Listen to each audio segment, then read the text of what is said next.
여러분, 야곱의 이야기를 여러분에게 드렸지만 야곱이 광야를 지나갈 때 자기가 혼자인 줄 알았어요. 근데 하나님이 계신 것을 그가 경험했죠. 하나님이 과연 여기 계신 것을 내가 알지 못하였도다 그랬어요. 그렇죠? 그러면서 하나님께서 그에게 많은 은혜를 주셨어요. 근데 보니까요, 또 하나님을 중심적이 되지 못했던 그 모습들 바라보면서 다시 어떻게 하면 베델로 올라가자고 합니다. 이번 연말 연시, 오늘과 내일 이어지는 그 순간, 정말 우리가 베델로 올라가는 심정으로 우리가 한 해를 닫고 한 해를 열 수 있기를 주님의 이름으로 축복합니다. 한번 따라 볼까요? 베델로 올라가자. 베델로 올라가자. 멋진 2024년도가 열릴 수 있기를 다시 한번 주님의 이름으로 축복합니다. 자, 오늘 이제 로마서 강의의 마지막 장입니다. 오늘 본문에 인물들이 굉장히 많이 나와요. 제가 쭉 한번 세봤더니 26명의 이름이 있고 이름이 없는 3명 정도, 그래서 29명, 또 그 교회 함께한 사람들, 이렇게 하니까 굉장히 많은 사람이 등장하는 마지막 부분입니다. 그래서 한 인물도 중요하고 또 모르는 인물들도 많고, 여기에 보면 암블리아, 헤로디온, 두루베나, 두루보사, 들어보셨습니까? 잘 못 들어보셨죠? 그런 인물들이 굉장히 많이 나옵니다. 그런데 이 전체를 통해서 하나님께서 우리에게 주시는 메시지가 뭔가를 같이 좀 나누려고 합니다. 이제 결론을, 또 마지막 장을 우리가 이제 대하면서 한번 이렇게 다시 생각해 봤으면 좋겠어요. 한번 이 장을 더 이해하기 위해서 역사를 한번 좀 살펴보려고 합니다. 여러분, 성경은 역사와 함께 갑니다. 그렇죠? 근데 초기 기독교에 이제 막 예수님께서 십자가에 달려 돌아가시고 부활하시고 승천하시면서 예루살렘부터 교회가 시작됐단 말이에요. 그때의 로마의 황제는 누구였는가? 클라우디우스라는 황제입니다. 그 황제의 이름을 성경에서는 글라우디오라고 썼어요. 클라우디우스 황제요. 클라우디우스 황제가 기억나십니까? 제가 여러분과 함께 안디옥 교회 이야기를 할 때, 안디옥 교회는요, 예루살렘에 있는 신자들이 박해를 받아가지고 피난을 왔어요. 그래서 교회를 세운 거죠. 피난민 교회였었어요. 그렇죠? 그런데 그 근동 지방에 클라우디우스 황제 때에 기근이 일어난 거예요. 먹을 것이 없었어요. 근데요, 자기들도 어려운데 기가 막힌 일이죠. 안디옥 교인들이요, 같이 이거 왜 이런 짓 하냐 이러지 않았어요. 야, 우리도 없는데 그러지 않았어요. 같이 모아서 자기의 고향 교회로 보냅니다. 예루살렘과 유다로 보냅니다. 참 기가 막힌 일이에요. 하나님께서는 그래서 안디옥 교회를 사용하신 거예요. 예루살렘 교회도 대단하지만 그러나 정말 대단한 교회는 안디옥 교회였었지. 그래서 안디옥 교회를 기점으로 해서 바울과 바나바를 통해서 이제 전 세계를 향해서 가는 그 길이 열려지게 된 거예요. 하나님이 안디옥 교회를 사용하신 거예요. 그 이면에는 여러분, 자기도 부족하지만 나누려는 그 마음, 참 기가 막힙니다. 여러분, 개인도 그렇고 교회도 그렇고 우리가 함께 그렇게 할 때 하나님이 우리를 사용하시는 거죠. 자, 그 클라우디우스 황제 때요. 근데 클라우디우스 황제는요, 이렇게 좀 인기가 있었던 황제가 아니었었어요. 그리고 그때 기근도 있었고 근동 지방에. 그런데요, 로마의 소요 사태가 많이 일어났어요. 그래서 그때 어떤 일이 있었냐면 로마에 사는 유대인들을 다 추방을 시켰습니다. 그러니까 로마에 살고 있었던 유대인들 다 가라. 그래서 많이 어디로 갔냐면 고린도로 가게 됐습니다. 그 당시 역사학자들의 이야기를 들어보니까 약 2만 5천 명 정도의 유대인들이 추방을 당한 거예요. 그러니까 다른 얘기로 한다면 약 2만 5천 명 정도의 유대인들이 살고 있었다는 거죠. 근데 다 추방을 당했어요. 그때 성경에는 그 당시의 한 장면을 소개를 합니다. 어떤 장면이냐? 역사와 함께 사도행전 18장 1절에 이렇게 기록을 하죠. 그 후에 바울이 아덴을 떠나, 아테네죠. 아덴을 떠나 고린도에 이르러, 고린도에 도착했어요, 바울이. 근데 누구를 만났는가? 아굴라라는 본도에서 만난 폰투스라는 곳입니다. 본도에서 만난 유대인 한 사람을 만나니 클라우디우스죠. 클라우디오가 모든 유대인을 명하여 로마에서 떠나라 한 거로 그가 그 아내 브리스길라와 함께 이달리아로부터 새로 온지라. 바울이 그들에게 감해. 자, 성경은 역사와 함께 합니다. 그 추방령이 떨어졌을 때 거기에 살고 있었던 아굴라와 브리스길라가 있었어요. 그래서 로마를 떠나야 됐어요. 고린도로 왔어요. 거기서 누굴 만났죠? 바울을 만났고 마침내 어떤 일이 벌어지죠? 이 브리스길라와 아굴라는요, 바울을 목이라도 내어놓고 그냥 목숨 걸고서 도와줬던, 있는 힘을 다해서 도와줬던 바울의 특별한 동역자였었어요. 그 사건이 바로 추방령이 내려져 가지고 그래서 고린도에서 만났던 거예요. 자, 이제 추방령이 내려졌어요. 그리고 나서 클라우디우스 황제가 죽게 됩니다. 암살을 당하죠. 왜 암살을 당했는지 여러 가지 역사에서는 이야기가 있지만요. 그리고 나서 황제, 그 다음 황제가 누굴까요? 그 사람이 역사의 유명한 네로 황제입니다. 네로 황제가 됐어요. 여러분, 네로 황제를 우리가 이상하게 보지만 사실 후반부가 잘못됐는데 전반부에서 이 사람이 똑똑한 사람이었고요. 그 다음에 로마를 좀 뭔가 재건하려고 했었고요. 그 다음에 이 사람은요, 예술에도 아주 대단한 사람이었었어요. 참 선정을 하려고 했던 사람인데 나중에 삐뚤어지게 됐고, 그리고 이제 로마의 화재가 났을 때 여러분이 아는 대로 그 화재의 원인을 크리스찬들에게 돌려가지고 크리스찬들이 많이 죽고 하는 그러한 일들이 일어나게 되기는 했죠, 나중에. 자, 그런데 보세요. 네로가 황제가 된 후에, 그러니까는 AD 49년에, 서기 49년에 추방령이 내려졌는데 다시 네로가 황제가 된 후에 다시 유대인들을 로마로 오게 했습니다. 이유는 두 가지예요. 첫 번째, 그 칙령을 내린 클라우디우스 황제가 죽은 거예요. 그러니까 뭐예요? 칙령이 다 무효가 된 거예요. 그런데다가 네로가요, 좀 로마를 좀 특별하게 만들고 싶었어요. 그래서 경제 부흥을 좀 일으키자. 그러자면은 이 유대인들이 돈이 많았어요. 이게 다음은 유대인들이 장사를 잘하잖아요. 그렇죠? 세계 어느 날 2000년 동안 그들은 그렇게 살았잖아요. 그러니까 그들이 와야지 뭔가 경제가 활성화될 것 같다 생각해서 유대인들을 다시 오게 했어요. 그러니까 유대인들이 떠났다가 5년 만에 다시 로마로 돌아오게 된 거예요. 자, 역사는 그래요. 자, 그렇다면 교회 입장에서 그 역사 속에서 어떻게 됐을까요? 여러분, 교회가 처음에 세워질 때는 다 유대인들을 통해서 복음이 전파된 거예요. 그리고 사도 바울이 복음을 전할 때는 꼭 도시에 가가지고 거의 대부분 흩어진 디아스포라 유대인들이 있었기 때문에 회당이 반드시 였습니다. 유대인들은 10명만 되면 회당을 세웠으니까요. 랍비를 초청해가지고 그래서 회당에서 복음을 전했던 거예요. 빌립보라는 도시 외에는 성경에 나오는 사도 바울이 발을 디뎠던 모든 곳에 가서는 다 회당에서 복음을 전한 거예요. 흩어진 유대인들을 하나님이 사용하신 거죠. 자, 마치 우리가 여러분 아시는 대로 1930년대에 이 블라디보스톡에서 시작해가지고서 우리 한국 사람들, 한민족, 거기에 살고 있었던 한국 사람들을 소련이 다 기차에 실어가지고서 소련으로 가가지고, 여러분 지금으로 얘기하면 우즈베키스탄, 카자흐스탄 뭐 이런 데다가 불모지에다가 그냥 다 뿌려놨잖아요, 그냥. 그래서 그런 사람들을 소위 말해서 고려인이라고 이야기를 합니다. 그래서 까레스키.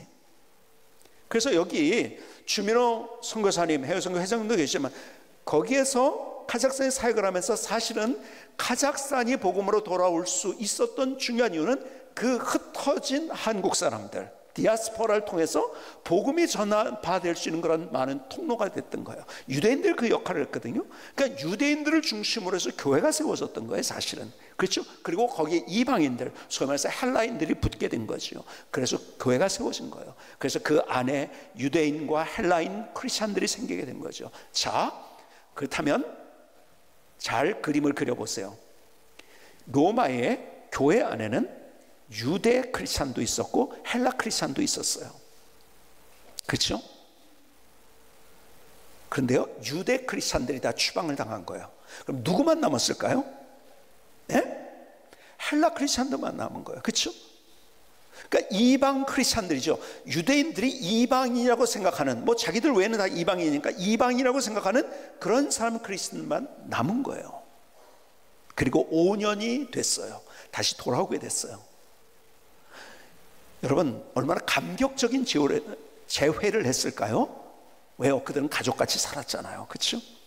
너무 감격스럽고 다시 만났을 때 끌어안고 눈물을 흘리고 너무 감사하고 감동했을 거예요. 우리가 떠났는데도 교회를 이렇게 잘 지키다니 너무 기가 막혔을 거예요. 그렇죠? 근데 문제는 그 다음이에요. 잘 생각해 보세요. 왔더니, 자, 이 상황을 먼저 여러분이 그려보면 알 것 같아요. 우리 오래전에 우리가 이산가족 찾기 하는 거 했었죠. 그렇죠? 막 여의도에서 막 붙여놓고 누구를 찾는다 해서 막 그걸 만나가지고서 막 그냥 감격의 눈물을 흘리고 막 끌어안고 난리가 났었어요. 막 우리 모두 울었죠. 저도 많이 울었습니다 그때. 근데요, 막상 살려고 하니까 어떨까요? 살았던 환경이 틀리고요, 이미 결혼했고 또 이렇게 서로 가지고 가족이 좀 이상하게 만들어지고 막 이러면서 여기서 오는 갈등들, 이런 것들 때문에요, 제가 아는 몇 가정이 있는데 그 다음에 결국은 갈등 때문에 서로 이렇게 남이 돼버린 그런 경우들도 많이 있더라고요. 자, 다시 로마 교회로 가볼까요? 감격적인 재회를 했지만 문제는 이거예요. 교회가 달라진 거예요. 어떻게 달라졌을까요? 먹는 것이 달라졌어요.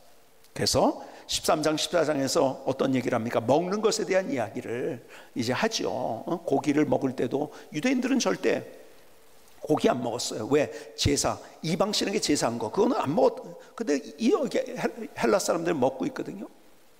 여러분, 모든 것이 달라진 거예요. 예배 순서가 달라졌어요.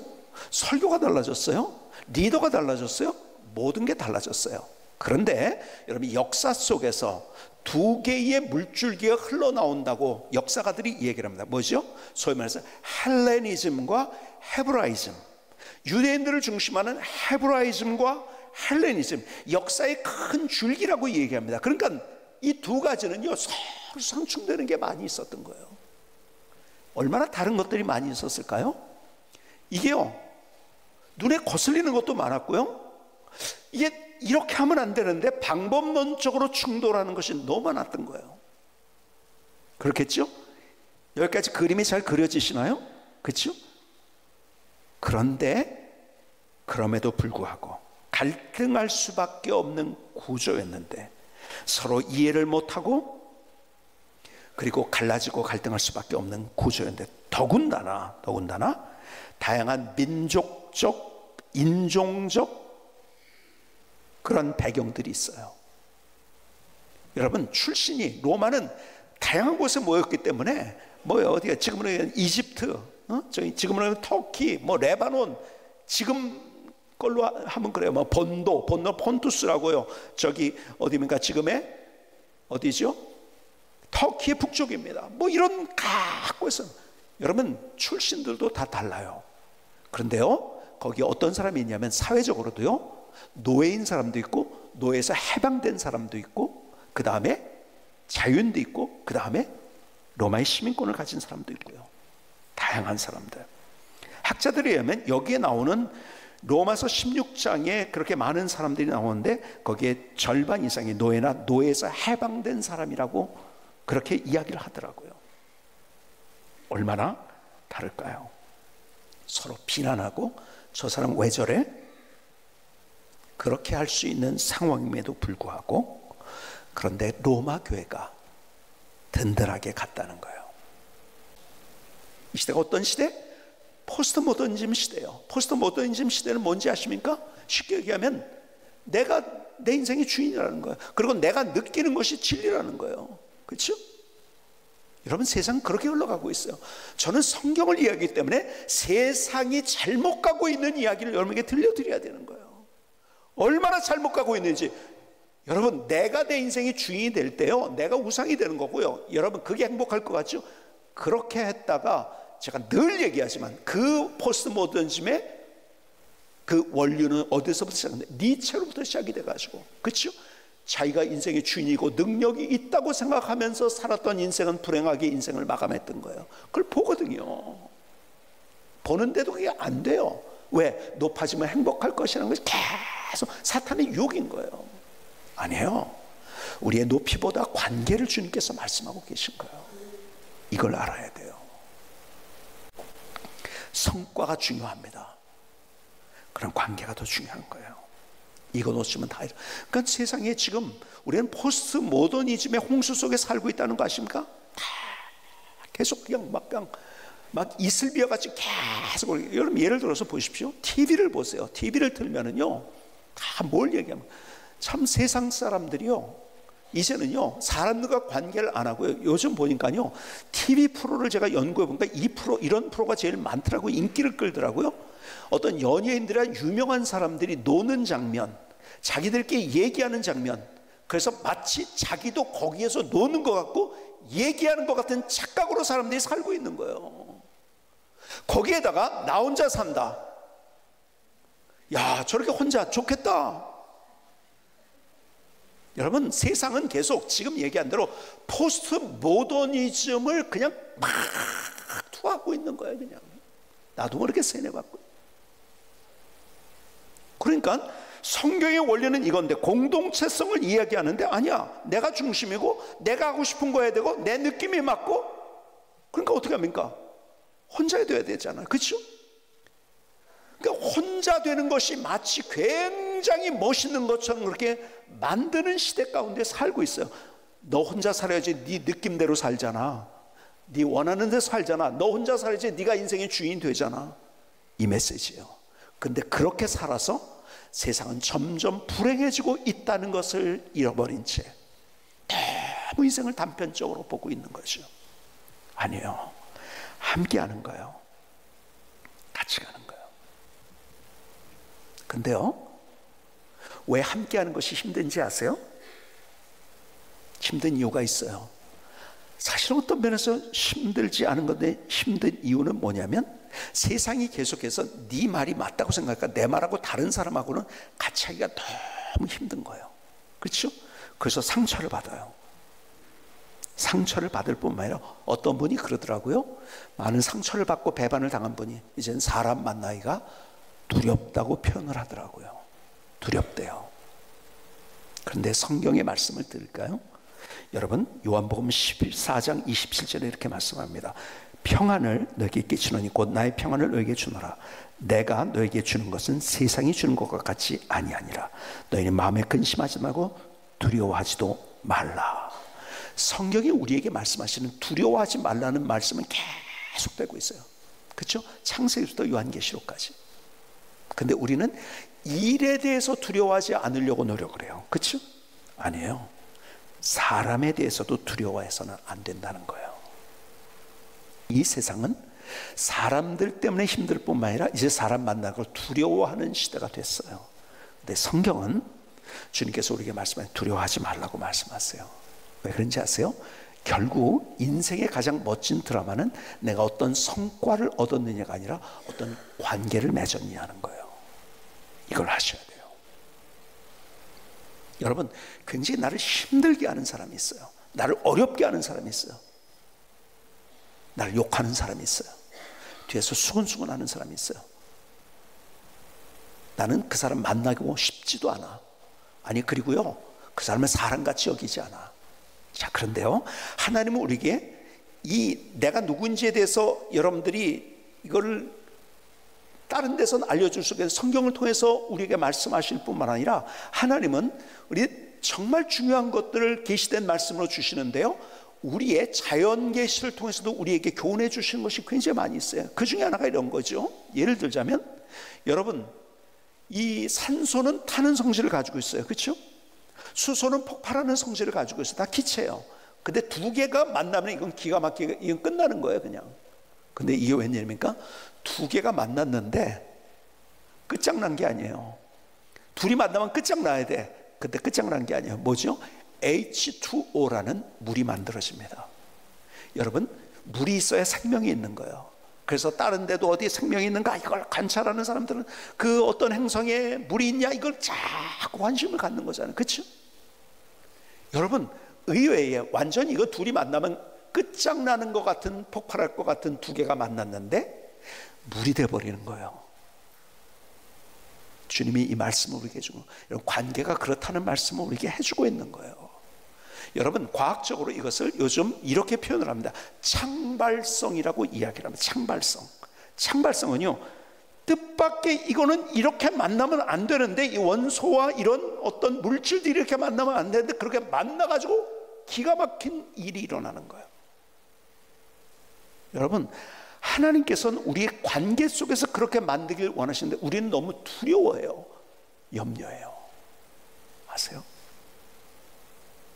여러분, 제가 고등학교 시절의 이야기를 여러분에게 들려드린 적이 있어요. 저는 고등학교 때 친구 중에 하나가 저를 진짜 힘들게 했어요. 우리 아버님이 목사님인 걸 알고 저를 쫓아와가지고, 친구들이 꼭 있을 때만 그래요. 이제 새로운 친구들을 만났는데, 고등학교 1학년 때 새로운 친구들을 만났는데 그 친구가 이러는 거야. 야, 니네 아버지 목사라면서 우리 아버지 중인데 나랑 싸울래? 그러는 거예요.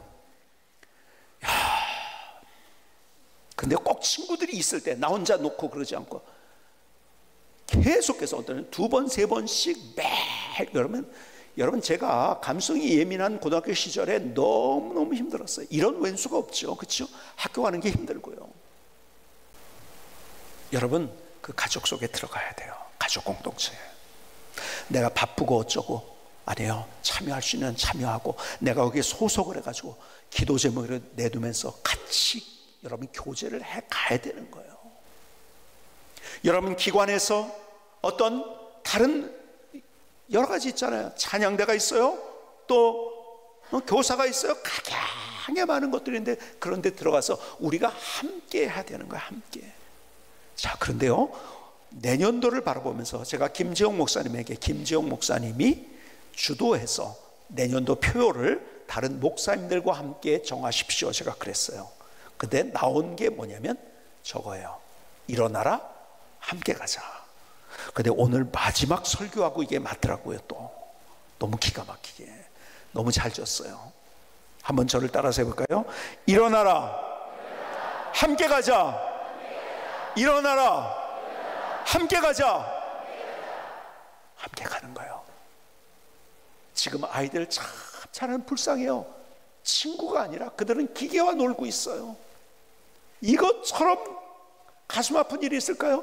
그래서 우리 교회가, 주일학교, 우리 어린이들을 위해서 교회가 고향이 없어진 시대에 우리가 교회가 고향이 되도록 만들자는 그런 얘기를 제가 합니다. 관계가 없어졌어요. 혼자예요. 요즘 아이들은 있죠? MZ 세대들은요, 전화 받는 걸 두려워한다가, 무슨 전화를 두려워할까? 두려워해요. 제가 만나서 얘기를 해봤어요. 왜 그런지 아세요? 문자만 하다 보니까. 전화를 해본 경험이 없어요. 너무 불쌍한 세대를 살고 있어요. 가슴 아파요. 그들에게 교회 나오기 위해서 사회성을 길러주고, 사회성 없는 인생은요, 가장 비참한 인생이에요.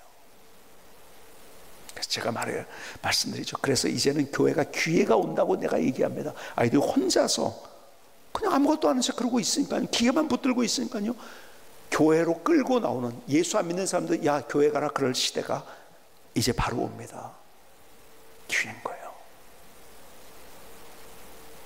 여러분, 내가 예수 믿고 하나님의 자녀가 됐어요. 그 은혜를 경험했어요. 천국을 소유했어요. 그럼 내가 어떻게 살 것인가? 혼자가 아니에요.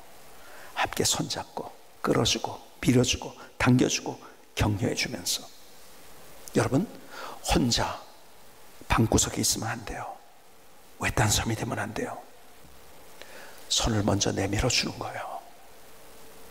여러분, 여러분의 가정 속에서도 여러분 남편을 바로 보지 마세요. 그러면 싸웁니다. 화납니다. 보기만 해도 화가 난대요. 뭐 보는데 그렇게 화가 날까? 근데 많은 분들이 그런 표현을 하대요. 보기만 해도 화가 난대요. 왜 그런지 아세요? 바로 보니까, 하나님을 통해서 안 보니까. 내가 먼저 손 내밀어 주는 거예요. 함께 하는 거예요. 여러분의 일터에서, 사역지에서, 교회에서 우리가 함께 하는 거예요. 여러분, 가장 멋진 드라마는 일의 성과로 만들어지지 않습니다. 관계 속에서 만들어집니다. 그런데 그 관계는, 하나님의 드라마는 가장 기가 막히게 어그러진 관계 속에서 하나님이 누구신가의 기적의 드라마를 보여주십니다. 일어나 끌어주고 밀어주고 당겨주고 힘을 북돋아주면서 하나님을 통해서 그 사람을 보면서 과거에서 얘기하는 창발성의 드라마가 바로 여러분들의 삶의 현장에 나타날 수 있기를 주님의 이름으로 축복합니다.